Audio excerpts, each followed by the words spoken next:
Baik, kita lihat ya akar-akar kegelisahan moral hari ini. Saya tidak akan bilang kalian punya kegelisahan moral apa, tapi secara umum sumber-sumber kegelisahan moral kita hari ini itu apa saja sih?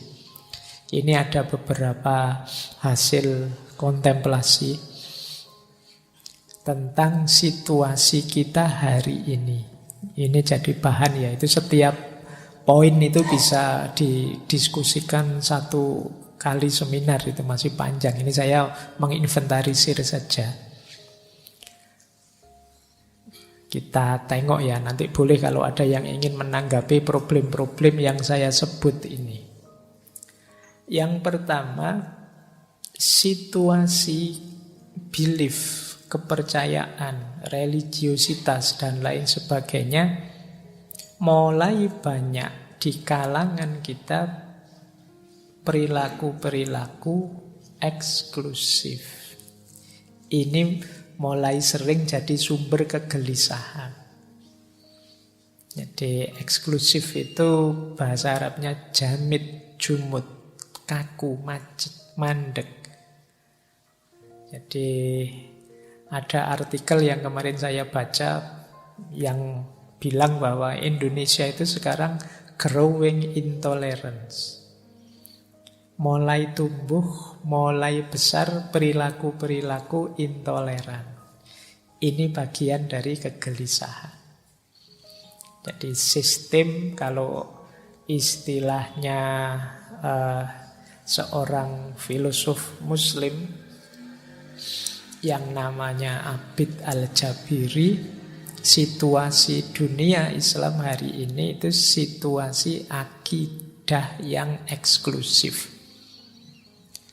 Jadi merasa pandangannya adalah yang paling benar. Tidak bisa membedakan antara agama dengan pemikiran keagamaan. Ini katanya Abid Al-Jabiri tadi. Jadi orang sulit membedakan ini Al-Quran. Kalau Al-Quran pasti benar. Kalau ini pemahamanku terhadap Al-Quran bisa saja keliru. Wong aku manusia. Nah, orang susah membedakan ini. Seolah-olah pemahamanku terhadap Al-Quran itu levelnya sama kayak Qurannya. Tidak boleh disalahkan. Nah, ini mengundang kegelisahan-kegelisahan. Wong ulama zaman dulu saja itu kalau sudah mengeluarkan pikiran-pikiran luar biasa selalu mengakhirinya dengan wallahu a'lam bissawab. Allah lah yang tahu yang paling benar yang mana. Kalau aku manusia hanya berusaha mencapai pengetahuan, mencapai kebenaran itu. Aku bisa salah. Kalau Al-Quran pasti benar. Pemahamanku terhadap Al-Quran juga bisa keliru. Kesadaran ini sulit dimiliki hari ini ya. Orang mungkin karena pengaruh medsos dan lain-lain, nanti kita lihat.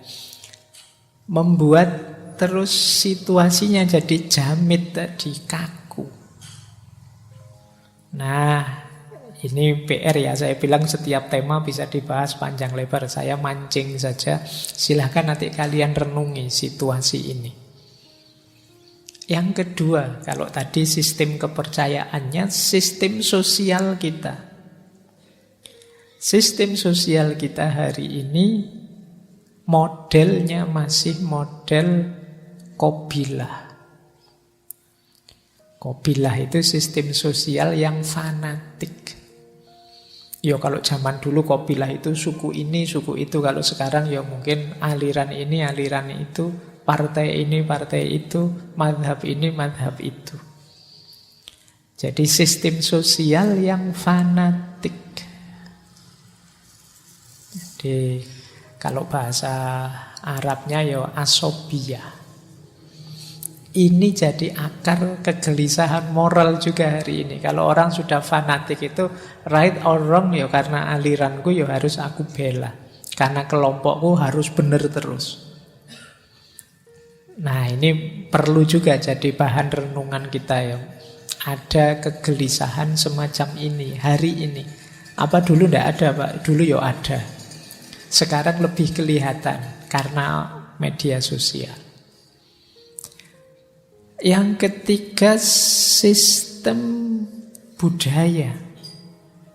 Sistem budaya kita masih polanya inferiority. Kita ini masih sering rendah diri. Sehingga akhirnya modelnya di situ tak tulis taklid. Jadi taklid itu ya ikut saja pokoknya. Ikut idola-idola.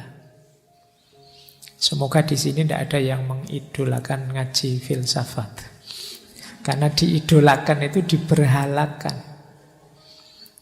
Jadi, yo ini ngaji bagus tapi tidak selalu isinya mesti baik, mesti benar. Mungkin benar tapi tidak selalu relevan sesuai untuk hidupmu dan seterusnya. Jadi kalian harus kritis. Jadi jangan bikin kobilah sendiri. Kita sudah terlalu banyak kobilah. Ayo yang cair. Nah, jadi sistem budayanya kita hanya niru taklid.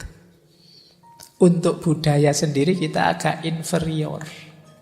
Boleh dicek dalam banyak hal. Tren kah? Tradisi kah? Acara, kegiatan kah? Itu biasanya kita kiblatnya kemana-mana. Film saja sama-sama film laga gitu ya tetap milih yang luar kita. Yang film kita anggap level film apa Indonesia apa? Enggak. Yang luar. Kita masih inferior. Jangankan yang budaya, kita ketemu orang luar saja kadang-kadang kan rasanya beda. Sudah mahasiswa S2, S3 ketemu turis saja ngajak ngomong saja grogi, khawatir diajak ngomong bahasa Inggris. Merasa Inggrisnya tidak bagus. Kalah berani sama guide-guide itu kadang nekat, pedagang-pedagang itu juga lebih berani dari kalian kadang ngomongnya. Masih ada inferiority secara budaya. Jadi membaca saudara-saudara teman kita itu agak mudah karena tinggal dicari ini orang ini idolanya siapa sih, patronnya siapa, tidak jauh-jauh dari situ. Nah ini kegelisahan tersendiri. Yang keempat, sistem politik kita yo imbas dari kobilah, imbas dari eksklusivitas tadi, imbas dari inferioritas tadi. Sistem politik kita banyak berpola egoistik. Anania ini melanjutkan yang sistem fanatik tadi. Kepentinganku nomor satu. Meskipun kadang-kadang ya pakai istilah mengatasnamakan kepentingan orang banyak, kepentingan rakyat, kepentingan. Tapi sebenarnya kelihatan sekali masih egoistik, anania. Jadi hanya mengejar kesuksesanku, keberhasilanku. Ku ini bisa kecil, bisa besar. Besar itu berarti ya satu kelompok, organisasiku. Nah ini kegelisahan selanjutnya. Nanti silahkan kalau ada yang ingin menanggapi ya. Mungkin ada masukan-masukan. Sengaja temanya tidak saya bahas detail. Mungkin nanti ada yang menanggapi. Kemudian ada sistem ekonomi. Sistem ekonomi kita, kehidupan ekonomi masih konsumtif. Kata tadi ya filosof Abid Al-Jabiri, sistem jenisnya ghanimah. Dapat sesuatu dihabiskan untuk kebutuhan. Ini sistem konsumtif. Jadi inginnya mengkonsumsi, bukan memproduksi. Saya yakin teman-teman ini sebagian besar cita-citanya Pak, nanti saya kerja, mapan, terus bisa punya rumah, punya mobil, kemudian beli HP yang speknya tinggi dan laptop yang speknya tinggi, beli dan mengkonsumsi. Mental kita masih mental konsumen. Ini PR juga. Jadi ada enggak di sini yang bercita-cita produksi? Pak, saya ingin gimana nanti sukses bikin HP sendiri, kemudian kalau ada yang begitu bagus. Tapi kita ini konsumen. Konsumen itu mau tidak mau dia akan disetir oleh produsen. Jadi wong yo kalian Twitter error sehari saja kan heboh. Kalian tidak mikir bahwa ya kapan ya kita bisa program bikin sendiri selevel Twitter versi kita. Enggak, kita ini konsumen. Jadi diblokir sehari atau error sehari kita pontang-panting sudah. Nah, ini secara ekonomi kita begitu. Kita ingin kerja dan menghabiskannya untuk kebutuhan kita saja. Seperti sistem ghanimah. Ghanimah itu makna literalnya rampasan perang. Jadi kehidupan suku zaman dulu itu ya diperoleh antara lain dengan menyerang suku yang lain. Kalau suku yang lain kalah dapat rampasan banyak. Rampasannya dibagi-bagi rata, kemudian dinikmati. Kalau sudah habis, yo nyari suku yang lain untuk ditaklukkan lagi. Ini sistem ghanimah. Yo kayak kita ingin kerja, kemudian buat beli. Kalau habis yo kerja lagi buat beli lagi.